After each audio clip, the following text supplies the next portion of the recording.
Traders diary में स्वागत है आपका। नमस्कार, मैं हूं आशीष चतुर्वेदी और मेरे साथ जुड़े हैं कुशल गुप्ता। सबसे पहले देख लेते हैं कि अंतर्राष्ट्रीय बाजारों से कैसे संकेत देखने को मिल रहे हैं। क्या आज निफ्टी जो है 16,000 के पार जाएगा, ये बड़ा सवाल है। सबकी निगाहें जो है 16,000 के आंकड़े पर रहेगी। एसजीएक्स निफ्टी फिलहाल अगर आप देखें तो शुरुआत हल्की कमजोरी के साथ हुई थी, अब निचले स्तर से थोड़ी सी तेजी है। हालांकि कुछ ज्यादा तेजी का इंडिकेशन आपको एसजीएक्स निफ्टी देखकर नजर नहीं आएगा, लेकिन एसजीएक्स निफ्टी फिलहाल अगर आप देखेंगे तो करीब 30 से 31 अंकों की जो तेजी है वो दिखा रहा है। और अमेरिकन मार्केट्स की बात की जाए तो एक्शन है मिला जुला। डाउ में अगर आप देखें तो अच्छी तेजी के साथ क्लोजिंग देखने को मिली, लेकिन बाकी के जो इंडाइसेस है, मिसाल के तौर पर नैस्डैक और S&P 500, वो ऊपरी तरफ से वहां पर थोड़ी सी मुनाफा वसूली देखी गई।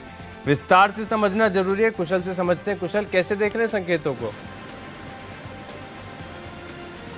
बिल्कुल, देखिए ग्लोबल बाजारों से डाउ जोन्स को अगर आप छोड़ दें को अगर आप छोड़ दें तो उसके अलावा बाकी जितने सारे इंडाइसेस हैं, चाहे आप यूरोपियन मार्केट्स की बात करें या एशियन मार्केट्स की बात करें, तो वहाँ से थोड़े से कमजोरी के क्यूज ही हमें आते हुए नजर आ रहे हैं। इनफैक्ट डाउ तो ऑलमोस्ट दिन के हाई पर पॉइंट पर जाकर बंद होता हुआ दिखा था, पर बाकी जो इंडाइसेस हैं वहाँ पर कंपेरेटिवली वो थोड़े से अंडर परफॉर्म करते हुए दिखे थे। इनफैक्ट अगर आप यूरोपियन मार्केट्स की भी बात करें तो औसतन तमाम इंडाइसेस जो थे वहाँ पर करीब 1% की गिरावट हम देखकर चल रहे थे। और अगर आप एशियन मार्केट्स की तरफ भी नजर डालें तो सुबह में देख रहा था तो निकाई और कॉस्पी पर भी दबाव जो है बनता हुआ नजर आया था। इनफैक्ट यहाँ पर एफआईज की भी बिकवाली हमें लगातार देखने को मिल रही है। कल के सत्र में भी कैश मार्केट में करीब 270 करोड़ की बिकवाली इन्होंने की है और कच्चा तेल ये फिर से करीब 2% तक लुढ़कता हुआ नजर आया कल के सत्र में। तो ओवरऑल मार्केट ब्रेड जो अभी इंडिकेट कर रही है वो तो नेगेटिविटी की तरफ है, थोड़ी सी जो डाउन मूवमेंट की एक्सपेक्टेशंस है। पर अगेन लाइक पिछले बारी भी यानी कि कल के सत्र में भी जिस तरह का रुझान दिखा रहे थे, ग्लोबल क्यूज सुस्त थे, पर उसके बावजूद हमारे भारतीय बाजारों ने इंट्राडे लाइफ हाई लगाया। तो देखना डेफिनेटली आज काफ़ी इंटरेस्टिंग होगा कि 16,000 के पार हम जाते हुए नजर आएंगे या नहीं। बिल्कुल, तो सबकी निगाहें जो है 16,000 के आंकड़ों पर टिकी हुई है। और कल निफ्टी बैंक में अगर आप देखें तो दिन के दौरान ब्रेकआउट आया था। निफ्टी में तो कई बार जो है रिकॉर्ड स्तर छुआ है, लेकिन निफ्टी बैंक अभी भी अपने रिकॉर्ड स्तर से काफ़ी दूर है। ऐसे में ब्रेकआउट की स्थिति आ चुकी है।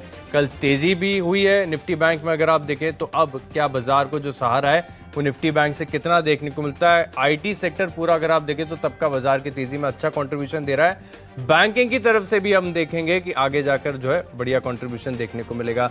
तो फिर शुरुआत कर लेते हैं आज की लिस्ट के साथ। और हमारी पहली कैटेगरी होती है कैश का स्टॉक, और यहाँ पर मैंने चुना है कैश का स्टॉक हुतामा की पीपीएल। चार्ट का स्ट्रक्चर अगर आप देखें तो बहुत ही शानदार है। अच्छी लंबी अवधि का एक राउंडिंग बॉटम फॉर्मेशन हुआ है। फिलहाल अगर आप देखें तो जिस प्रकार की क्लोजिंग है, रेजिस्टेंस के आसपास स्टॉक बंद हुआ है। अब यहाँ से पूरी क्षमता है कि अच्छा मूव आपको देखने को मिले। और इंट्राडे बेसिस पर ही मैं मान रहा हूँ कि 725-726 तक के स्तर आपको देखने को मिलेंगे। करीब 10 रुपये तक की अपसाइड जो है स्टॉक में मैं एक्सपेक्ट करके चल रहा हूँ। लेकिन टेक्निकल लिहाज से 309 रुपये का जो स्तर है बहुत अहम है, बहुत इंपॉर्टेंट है। इसके नीचे जाता है तब आप अपनी पोजीशंस को काट लीजिए, नहीं तो होल्ड कर सकते हैं। हुतामा की पीपीएल फंडामेंटली अच्छी कंपनी है। टेक्निकल स्तर पर भी अगर आप देखें तो ब्रेकआउट की स्थिति है। मेरी तरफ से यहाँ पर खरीदारी की राय होगी। कुशल, कैश का स्टॉक आपने कौन सा चुना है?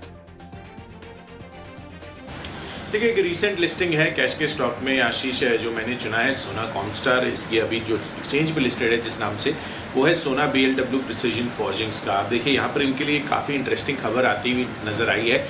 इजराइल के जो IRP नेक्सस ग्रुप है उसके साथ इन्होंने एक टर्मशीट साइन की है, और एग्रीमेंट के तहत अगर आप देखें तो जो IRP नेक्सस ग्रुप है वो इनको टेक्नोलॉजी लाइसेंस देता हुआ नजर आएगा भारत में एक्सक्लूसिव प्रोडक्शन के लिए। तो जो मास प्रोडक्शन होती हुई दिखेगी इंडिया में, वो ये टेक्नोलॉजी एक्सचेंज जो है करते हुए नजर आएंगे, और जिस वजह से कहीं ना कहीं ये काफ़ी ज़्यादा पॉजिटिव होगा। लाइसेंस फीस डेफिनेटली जो है इनको देनी होगी सोना कॉमस्टार को, और रॉयल्टी फीस भी इनको पे करनी है। पर कहीं ना कहीं जिस तरह का टेक्नोलॉजी अपग्रेड ये करते हुए नजर आएंगे और बड़े लेवल पे जो प्रोडक्शन होता हुआ दिखेगा, वो काफ़ी पॉजिटिव ट्रिगर इसके लिए बन सकता है। तो सोना BLW प्रिसिजन फॉर्जिंग्स आपको नजर रखनी है। 406 रुपये के टारगेट के लिए खरीदारी कीजिए आज के लिए। इंटरडे मूवमेंट है और 389 ये आपका स्टॉप लॉस रहेगा। चलिए बढ़ते हैं अपनी अगली कैटेगरी की तरफ, जो है आज का फ्यूचर्स की। और यहाँ पर फ्यूचर्स कैटेगरी में मैंने स्टॉक चुना है। इनफैक्ट फार्मा काउंटर्स मेरे को आज के सत्र में लग रहा है कि थोड़ा सा कंपेरेटिवली बेटर ऑफ परफॉर्म कर सकते हैं एज कम्पेयर टू जो अदर साइक्लिकल प्लेस थे। खासकर अगर आप रियल्टी स्पेस की बात करें तो वहाँ पर तो ऑब्वियसली काफ़ी ज़्यादा तेज़ी हमें बनती हुई नजर आई थी। IT डेफिनेटली जिस तरह की अर्निंग्स आ रही हैं उस वजह से फोकस में है। पर कहीं ना कहीं मुझे लग रहा है कि आज डिफेंसिव्स का दिन हो सकता है, और इसीलिए फार्मा काउंटर्स से मैंने बायोकॉन चुना है, जहाँ पर आपको खरीदारी करके चलनी है। 415 के टारगेट के लिए 396 ये आपका स्टॉप लॉस रहेगा। तो चलिए, अब फ्यूचर्स कैटेगरी में मैंने चुना है बंधन बैंक को। यहाँ पर आपको बिकवाली करनी चाहिए। दरअसल अगर आप देखें तो Q1 के इनके बिजनेस हाईलाइट अपडेट्स आए हैं। साल दर साल अगर आप देखेंगे तो आपको आंकड़े बहुत बढ़िया नजर आएंगे, लेकिन तिमाही दर तिमाही अगर आप देखें तो वीकनेस जो है साफ नजर आ रही है। और बैंकिंग स्टॉक्स में बंधन बैंक एकमात्र ऐसा स्टॉक है जो चढ़ता ही गिरने के लिए लगातार यहाँ पर गिरावट देखने को मिल रही है। कंटिन्यूस अगर आप देखें तो यहाँ पर पूरे निफ्टी के मुकाबले देखिए, बैंक निफ्टी के मुकाबले अगर आप देखें तो अंडर परफॉर्मेंस ही नजर आएगा। लेकिन एक रिस्क है जिसे आपको इग्नोर नहीं करना चाहिए कि जितनी भी बुरी खबरें हैं कहीं ना कहीं भाव में डिस्काउंटेड है। स्टॉक ऑलरेडी, जैसा कि मैंने आपको बताया, तेजी में पार्टिसिपेट नहीं किया, करेक्शन काफ़ी ज़्यादा देखने को मिला है। ऐसे में जब नेगेटिव खबर आती है तब कहीं ना कहीं आप इसको भी समझ के चलना होगा कि खराब खबरें जो हैं वो डिस्काउंटेड होती हुए नजर आती है। तो थोड़ा सा रिस्की बेट है। जो हाई रिस्क ट्रेडर्स हैं जल्दी अपनी पोजीशंस को स्क्वायर ऑफ कर सकते हैं, उन्हें ही इसमें ट्रेड करना चाहिए। बंधन बैंक के फ्यूचर्स में बिकवाली करके चलना चाहिए, क्योंकि अपडेट जैसा कि मैंने बताया तिमाही दर तिमाही अगर आप देखें तो दोनों लिहाज से काफ़ी कमज़ोर है। इसके लिए आपको 300 रुपये के लक्ष्य के लिए यहाँ पे शॉर्ट पोजीशंस लेनी है। 323 ये स्तर आती तुरंत आप अपनी जो है शॉर्ट पोजीशंस काट लीजिए। 319 का क्लोजिंग है फ्यूचर्स में। 323 आते ही आपको जो पोजीशंस है अपनी शॉर्ट पोजीशंस इन्हें काटना होगा, फिर हो सकता है कि यहाँ पर आपको तेजी देखने को मिले। तो चलिए अपनी लिस्ट को आगे बढ़ाते। अगली कैटेगरी है बेस्ट ऑप्शन, और बेस्ट ऑप्शन में मुझे पसंद आ रहा है gold financing company Muthoot finance. यहाँ पर आपको जो है खरीदारी करके चलना चाहिए। कॉल ऑप्शन के माध्यम से आप तेजी की पोजीशंस बना सकते हैं। जिस प्रकार से स्ट्रक्चर है, मैं मान रहा हूँ कि यहाँ पर लगातार तेजी आपको देखने को मिल सकती है। ऐसे में करीब 13 दिन बचे एक्सपायरी के लिए, तो अगले 13 दिन के लिए भी एक बढ़िया ट्रेड हो सकता है। और जो 13 दिन के लिए होल्ड करना चाहते हैं उनको मैं यही सजेस्ट करूंगा कि आप एक ऊपर की जो कॉल है उसे भी बेच दीजिए। ज़्यादा मार्जिन की रिक्वायरमेंट नहीं होगी, लेकिन आपकी जो टाइम वैल्यू है वो कहीं ना कहीं प्रोटेक्ट होती हुई नजर आएगी। प्रॉफिट कम होगा तो नुकसान भी कम होगा, एक अच्छा ट्रेड बन सकता है। तो यहाँ पर 1580 का जो कॉल ऑप्शन है यहाँ पर खरीदारी करके चलेंगे करीब 41 रुपये के लिए। ये लक्ष्य जो मैं आपको बता रहा हूँ इंट्राडे बेसिस के लिए, अगर आपको अगले 13 दिन के लिए होल्ड करना है तो आपको उसके अनुसार जो है कैलकुलेट करके देखना होगा। 24 रुपये का आपको स्टॉप लॉस ध्यान में रखना है। मेरी तरफ से मुथूट फाइनेंस। कुशल, आपने कौन सा स्टॉक चुना है? बिल्कुल, देखिए मैंने जो स्टॉक चुना है इस कैटेगरी में वो पर्टिकुलरली अगेन अगर आप देखें तो ऑप्शन कैटेगरी में एक फार्मा काउंटर है और सन फार्मा।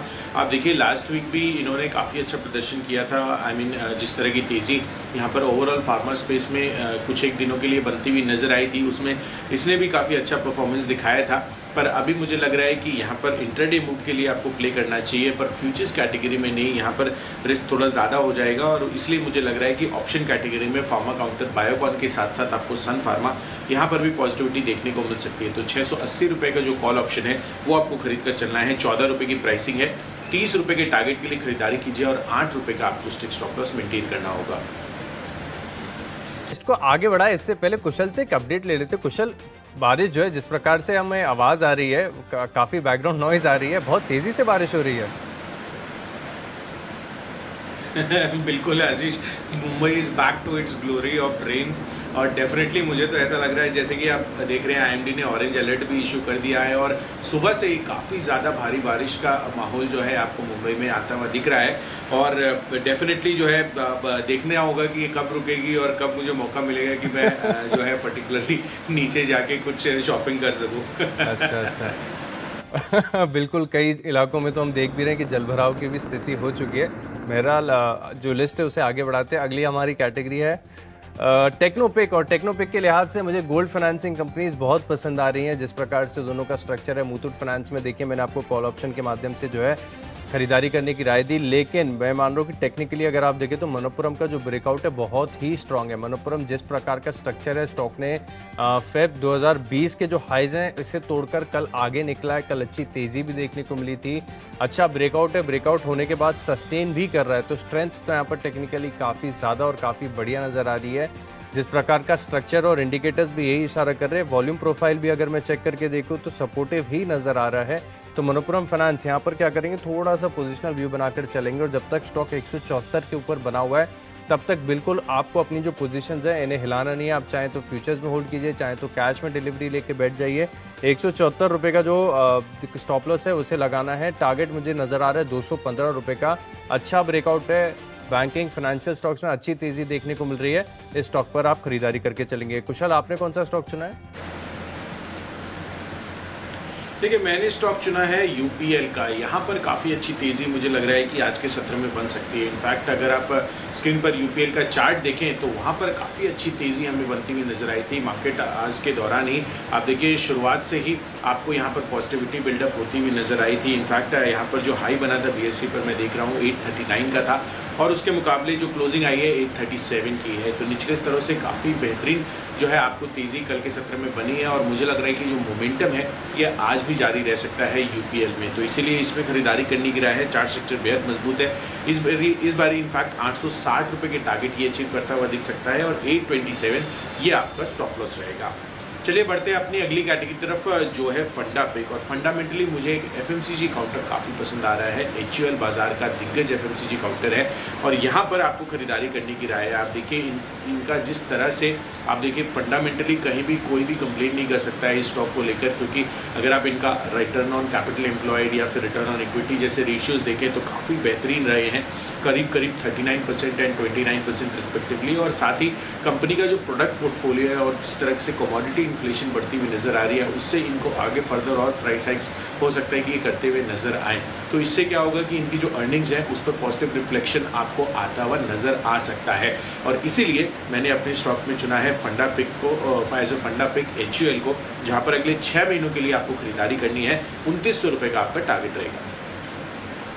तो चलिए फंडामेंटली कुशल को पसंद आ रहा है एचयूएल, मुझे पसंद आ रहा है सोमानी सेरेमिक्स। इस स्टॉक पर आपको खरीदारी करनी चाहिए। उसके पीछे का तर्क मैं आपको बताता हूँ। जिस प्रकार से रियल एस्टेट स्टॉक्स में आप तेजी देख रहे हैं, इसका सीधा जो फायदा है इन कंपनीज को भी देखने को मिलता है। इसका टेक्निकल स्ट्रक्चर भी सपोर्टिव है और ये कंपनीज अगर आप देखें तो लॉन्ग टर्म बेट, लॉन्ग टर्म ग्रोथ के लिहाज से भी काफ़ी शानदार है। फंडामेंटली जिस प्रकार से रियल एस्टेट स्टॉक्स में तेजी आ रही है, मैं मान रहा हूँ कि धीरे धीरे जो है आपको सेरामिक्स बनाने वाली कंपनीज हैं, होम डेकोर कंपनीज हैं, इसके साथ जो है वायर बनाने वाली कंपनी है, इनमें भी जो है तेज़ी का रुझान आपको देखने को मिलेगा। तो शॉर्ट टर्म अप्रोच भी बनाकर चल सकते हैं। मैं मान रहा हूँ सोमानी सेरेमिक्स जिस प्रकार का टेक्निकल स्ट्रक्चर है 715 रुपये के पार जाने की क्षमता रखता है। आपको स्टॉप लॉस भी ध्यान रखना होगा। करीब 752 रुपये का स्टॉप लॉस लगाकर आप खरीदारी करके चल सकते हैं। अच्छी तेज़ी एक्सपेक्टेड है। चलिए इसको आगे बढ़ाते हैं। अगली कैटेगरी है इन्वेस्टमेंट पिक और यहाँ पर मुझे पसंद आ रहा है डिक्सन टेक्नोलॉजीज। लगातार ये स्टॉक मैंने आपको रिकमेंड किया है। हर लेवल से अगर आप देखें तो जितनी भी तेज़ी आई है कमी पड़ी है, उसके बाद तेज़ी का जो मूव है कंटिन्यू होते हुए दिख रहा है। लॉन्ग टर्म स्टोरी बहुत ही शानदार है। यहाँ पर अगर आप देखें तो स्टॉक पोर्टफोलियो में शामिल करने लायक है। बाय एंड फॉरगेट वाली जो स्टोरी है इसको प्ले करना है। यहाँ पे मैं मान रहा हूँ कि 30 से 35% की अपसाइड है। 5600 रुपये के लक्ष्य के लिए खरीदारी करेंगे।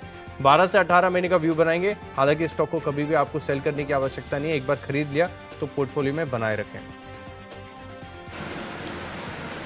बिल्कुल। तो चलिए इन्वेस्टमेंट पिक के लिहाज से मैंने स्टॉक चुना है बर्गर किंग का। आप देखिए अगले 6 महीनों में ये आपको 200 रुपये के टारगेट दिखा सकता है। अब ऐसा मैं क्यों कह रहा हूँ, आप देखिए QSR चेन है और जिस तरह की वापस से अब वैक्सीनेशन के बाद अनलॉकिंग होती हुई नज़र आ रही है, इनके लिए काफ़ी पॉजिटिव साबित हो सकता है। क्योंकि जैसे कि हम जानते हैं कि करीब 60% रेवेन्यू इनका डाइन इन से आता हुआ नजर आता है और 40% डिलीवरी से भी है। तो ऑलमोस्ट इक्वल वेल बैलेंस्ड है काउंटर। और अभी की रिसेंट लिस्टिंग है तो बहुत ज़्यादा अपमूव भी हमें उसके प्राइस से देखने को नहीं मिला है। 160-170 रुपये के लेवल्स पर ये अभी भी कंसोलिडेट कर रहा है पिछले 2-3 महीने से। तो मुझे लग रहा है कि यहाँ पर काफ़ी अच्छी खासी तेज़ी आपको बन सकती है, जिस तरह से इनके स्टोर एक्सपेंशन का प्लान्स भी है। तो डेफिनेटली आपको बर्गर किंग पर नजर रखनी है। यहाँ पर 200 रुपये के टारगेट अगले 6 महीनों में आपको देखने को मिल सकते हैं। इसको आगे बढ़ाते हैं। अगली कैटेगरी है खबरों के दम पर और खबरों के दम पर मुझे पसंद आ रहा है real estate company Godrej properties. इस स्टॉक पर आपको खास नजर रखनी चाहिए। जिस प्रकार से रियल एस्टेट कंपनी उस पर लगातार अच्छी खबरें आ रही हैं। अब खबरें ये भी है कि कीमतें भी बढ़ी हैं तो इसका एक असर देखने को मिलेगा। 1580 रुपये के लक्ष्य के लिए आप खरीदारी करेंगे और 1547 का आपको जो है स्टॉप लॉस लगाकर चलना है। गोदरेज प्रॉपर्टीज ये स्टॉक मेरी तरफ से होगा खबरों के लिहाज से। कुशल, आपने कौन सा स्टॉक चुना है? बिल्कुल। तो खबरों के लिहाज से सेंचुरी टेक्सटाइल्स यहाँ पर खरीदारी करनी है। Manmade cellulose fibre knitwear के लिए जो है कंपनी ने जेवी बनाया है ग्रासिम के साथ और डेफिनेटली काफ़ी पॉजिटिव इम्पैक्ट यहाँ पर क्रिएट कर सकता है। साथ ही मध्य प्रदेश में कंपनी ने सेंचुरी यान और सेंचुरी डेनिम्स को करीब 62 करोड़ रुपए में बेचा है। तो यहाँ पर सेंचुरी टेक्सटाइल्स 733 रुपये के टारगेट के लिए खरीदारी कीजिए। 705 रुपये ये आपका स्टॉप लॉस रहेगा। तो चलिए अब लिस्ट को आगे बढ़ाने का वक्त है। माई चॉइस की बात करते हो। माई चॉइस में देखिए पहला स्टॉक है इंडिया बुल्स रियल एस्टेट, और जो रियल एस्टेट स्टॉक्स है लगातार मैं आपको कह रहा हूँ, क्योंकि multi year breakout Nifty realty पर भी देखने को मिला है, करीब 11 साल का ब्रेकआउट हुआ है, तो इस स्टॉक पर तेजी और बढ़ती हुई नजर आएगी। 155 रुपये के लक्ष्य लिए खरीदारी करेंगे, 135 आप स्टॉप लॉस लगाइए। अगला स्टॉक है तिरुमलाई केमिकल्स। यहाँ पर भी अगर आप देखें तो लंबी अवधि का राउंडिंग बॉटम स्ट्रक्चर है, तेजी आएगी तो अच्छा एक ब्रेकआउट देखने को मिलेगा। 166 रुपये के लक्ष्य लिए खरीदारी करेंगे, 158 रुपये का आपको स्टॉप लॉस लगाना है। आखिरी स्टॉक है मेरी लिस्ट में मिड कैप आईटी स्पेस से न्यूक्लियस सॉफ्टवेयर। यहाँ पर भी आपको खास फोकस रखना चाहिए। फंडामेंटल्स और टेक्निकल्स दोनों अच्छे हैं, तो इंट्राडे के लिए 740 रुपये का लक्ष्य होगा, 688 रुपये का आपको स्टॉप लॉस लगाना है। चलिए माई चॉइस कैटेगरी में पहला कॉल है आईआरबी इंफ्रा का, जहां पर खरीदारी करनी है। दरअसल यहाँ पे इन्होंने आर्बिट्रेशन ट्राइब्यूनल ने जो आईआरबी पठानकोट टोल रोड है वो उन्होंने एनएचएआई के खिलाफ जो है आर्बिट्रेशन प्रोसीडिंग्स दर्ज की थी, उसमें करीब 252 करोड़ रुपए का इनको आर्बिट्रेशन अवार्ड मिलता हुआ नजर आया है। तो कंपनी को ये मुआवजे के रूप में मिलता हुआ दिख सकता है, तो डेफिनेटली यहाँ पर खरीदारी कर चलिए। 189 के टारगेट के लिए 180 रुपये का आपको स्टॉप लॉस रखना होगा। दूसरा कॉल है गोदरेज कंज्यूमर प्रोडक्ट्स का, यहाँ पर खरीदारी करनी है। चार्ट स्ट्रक्चर बेहद मजबूत लग रहा है, 970 के लक्ष्य के लिए खरीदारी कीजिए, 938 आपका स्टॉप लॉस रहेगा। और आखिरी कॉल है माई चॉइस में रियल एस्टेट स्पेस से डीएलएफ का। आप देखिए बाकी अन्य जितने भी रियल एस्टेट काउंटर्स है वहाँ पर दमदार तेजी हमें देखने को मिली, यहाँ पर भी तेजी थी बट कंपेरेटिवली थोड़ी कम थी, तो एक फॉलो ऑन मूव जो है मुझे लग रहा है कि डीएलएफ में आ जाता हुआ दिख सकता है। तो 332 के टारगेट के लिए खरीदारी कीजिए, 317 ये आपका स्टॉप लॉस रहेगा। चलिए फोकस लिस्ट हो गई पूरी, लेकिन अगर आपने कोई भी स्टॉक या कोई भी लेवल मिस कर दिया है तो जल्दी से रिकैप देख लीजिए। कैश का स्टॉक है मेरी लिस्ट में, हुतामा की पीपल स्टॉक पर खरीदारी करनी है, 326 रुपये के लक्ष्य के लिए। बंधन बैंक में बिकवाली देखने को मिल सकती है। गोल्ड फाइनेंसिंग कंपनीज काफी बढ़िया नजर आ रही है, टेक्निकली मनप्पुरम फाइनेंस काफी स्ट्रॉन्ग है। सोमानी सेरेमिक्स में खरीदारी करनी है। डिक्सन टेक निवेश के लिहाज से बेहतरीन स्टॉक है। गोदरेज प्रॉपर्टीज में तेजी के पोजीशंस बनाएंगे। इंडिया बुल्स रियल एस्टेट तेजी जो है कंटिन्यू होती हुई नजर आएगी। तिरुमलाई का स्ट्रक्चर काफी बढ़िया। Nucleus software mid cap IT stocks में जो तेजी है उसका एक फायदा उठाएंगे। इन 10 स्टॉक्स में मेरा कन्विक्शन सबसे ज्यादा है टेक्नोपिक, मनप्पुरम फाइनेंस स्टॉक ने अगर आप देखें तो फरवरी 2020 के हाईस को तोड़े, अच्छा ब्रेकआउट है। स्टॉक 215 के पार जाने की क्षमता रखता है, खरीदारी करेंगे। चलिए कैश स्पेस से सोना बीएलडब्ल्यू प्रिसीजन फॉर्जिंग्स खरीदारी करने की राय है। रीसेंट लिस्टिंग है, 406 के टारगेट के लिए 389 का आपको स्टॉप लॉस रखना होगा। साथ ही फ्यूचर्स कैटेगरी में बायोकॉन पसंद आ रहा है और फार्मा स्पेस से ही सन फार्मा भी काफ़ी इंटरेस्टिंग लग रहा है, तो कॉल ऑप्शन इसका भी खरीद कर चलिए। टेक्निकल चार्ट्स के आधार पर यूपीएल काफ़ी पॉजिटिव है और फंडामेंटली मुझे एचएएल काफ़ी पसंद है। अगले 6 महीनों में 2900 रुपये के टारगेट यहाँ पर देखने को मिल सकते हैं। इन्वेस्टमेंट के लिहाज से बर्गर किंग खरीद कर चलिए 200 रुपये के लेवल्स के लिए। और खबरों के दम पर सेंचुरी टेक्सटाइल्स का काफ़ी पसंद आ रहा है। यहाँ पर मैनमेड सेल्यूलोज फाइबर के लिए जो इन्होंने जेवी किया है वो पॉजिटिव रह सकता है। और माई चॉइस कैटेगरी में आपको IRB infra, Godrej consumer products और डीएलएफ ये 3 खरीद कर चलना है। और इन सब में मेरा बेस्ट पिक है आज के लिए एचयूएल। अगले 6 महीनों में आपको 20 से 25% के रिटर्न्स आपको यहाँ पर इजीली देखने को मिल सकते हैं।